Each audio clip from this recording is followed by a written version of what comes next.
Welcome to Barbell Brigade. I'm Gio.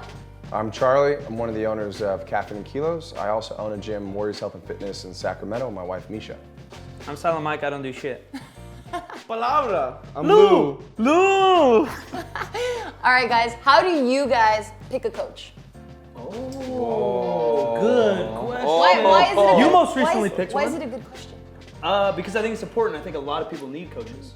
Coaches need coaches. Experts need coaches. I agree 100%. You just picked a coach? What'd you Everybody do? needs a coach. I picked 100%. Joey. It was actually a really hard decision for me. I would actually always text Bart and ask him, like, who do you think is the best coach for me? Because Bart sucked? I wanted an outside perspective. Well, I mean, what went into your consideration when picking a coach, though? I thought about, at least for myself, I thought about like how I connect with that person, and as far as like their history as a powerlifter for myself. And I felt like those were kind of some of the key points as far as like picking a coach.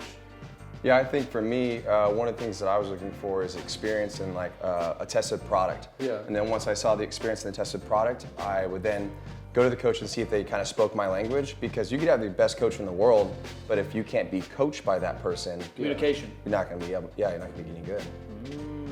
Yeah, I agree. Knowledge one, experience.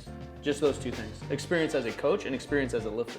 What's one thing that you've noticed that people do when picking a coach that you're like, oh, I wouldn't have done that, or oh, Instagram. I wish I would have. Yeah. Everyone's a coach on Instagram. Instagram. So you're saying Instagram coaches is not the best way to go about it? No, I'm saying or... that maybe a good coach has a big Instagram, but just because you have a big Instagram doesn't make you a good coach. True. And the same thing with just being strong. Just being strong doesn't make you a good coach either. Yeah, maybe too, like picking a program where, like I know I said, like a tested product, but maybe seeing other people's experiences with that coach, and maybe they're good, but maybe they're only good with that coach because they're good with that coach. So like good coaches can cost a lot of money. This is an investment in yourself, an investment in your hobby, or maybe arguably a sport and career. So like do your fucking research. Like check his background, check with some clients that have worked with him or her, check what he's done as a lifter and what he's done with a coach. It doesn't mean that he's only coached 800-pound pullers, but maybe he coached someone from 135 to 225 and that person had the most awesome experience ever. Did it well and lifted like a professional. I always like personally and as a coach, I want my people to like lift as a professional, meaning like we look good when we lift. You see that guy squat, like fuck, that guy looks like he can squat. Regardless of the weight. See, I chase numbers. Really? Yeah. I chase the pump. No, I'm just kidding. I chase the pump. Like round and rip, as long as it goes up, you're fine. Then your back gets hurt, and then you come back stronger. And then you find a rehab coach, a fucking More psychologist coaches. coach. Yeah. A depression funny? coach. Because it's true. Those are really important things. People don't really think about like your mentality, maintaining your body. Like, although it's not a coach, like you want somebody that's gonna be reliable as far as like taking care of your body and all that stuff too. What about you, Gio? Well, I've never really had a coach outside of Bart. Wah, He's wah. kind of just always been my coach.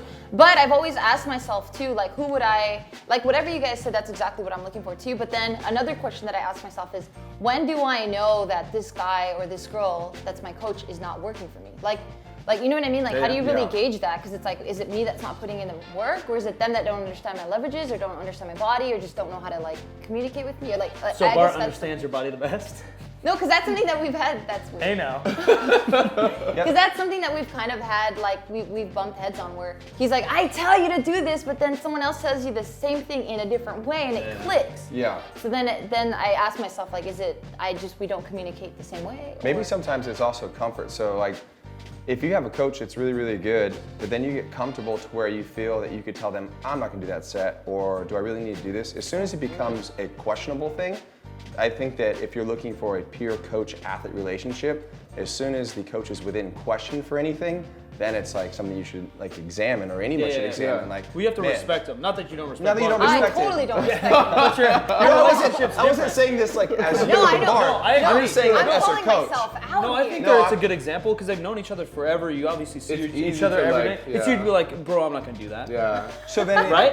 Yeah, I think your relationship I'm an asshole. is too deep that you Maybe. guys are so comfortable with each Maybe. other where you can just be like, no, I don't want to do that. Yeah, yeah, I'm not like, gonna do fuck you, that that's- today. Yeah, could be and hard.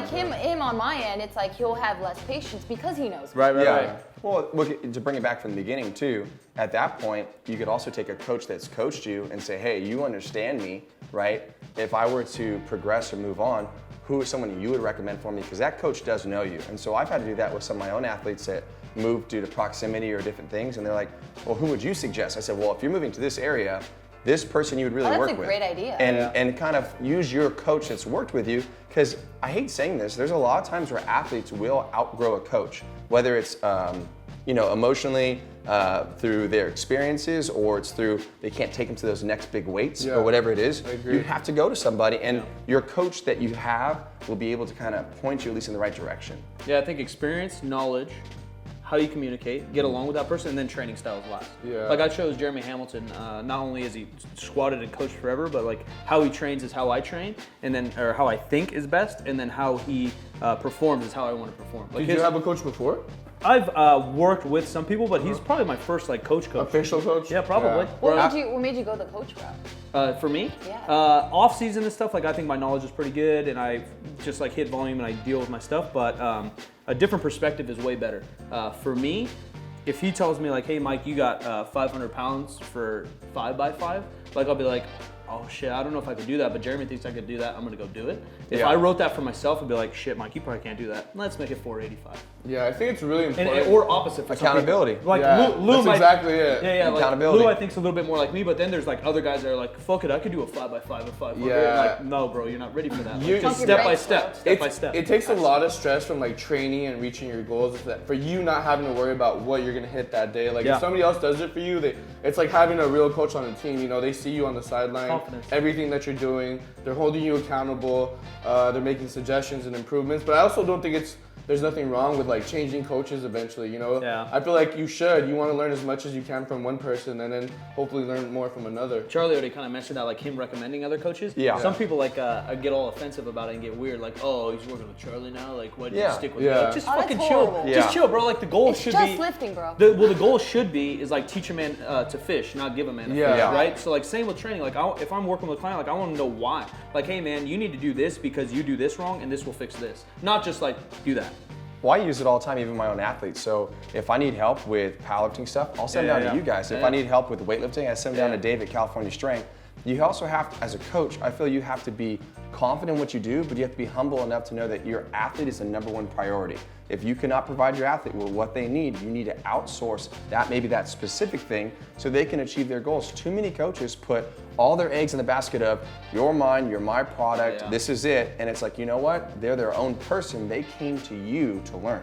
So if they came to you to learn, if you can't teach them what they need, you need to provide them with the other resource. Maybe Yeah, you piece of shit. Maybe they, oh, I'm saying like maybe That's they. amazing. That's great No, maybe advice, they, though. yeah, That's but maybe they stick beautiful. with you. Maybe they Yeah. stick with you, but then you utilize somebody else to help you in alliance. And even if they leave, you don't get all fucking butthurt. Chill, bro. No, yeah, it's There's fine. a million people out there. Everyone's I just think, trying to learn. Yeah, I think it's also on the client too. You know, sometimes the clients are taking shortcuts.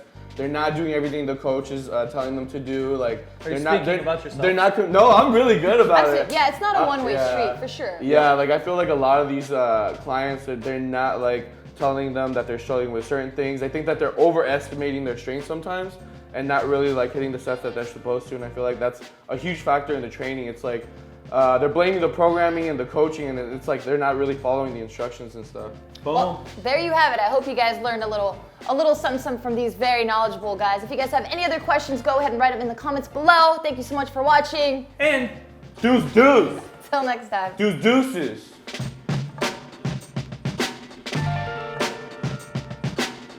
Than people that meet up to do cosplay or anything else like that, but it's a little different. It's not different as long as it's a group of people that you're getting something out of. But strength for me is always bro. Oh, dude, furries are the best. That's weird. You're weird.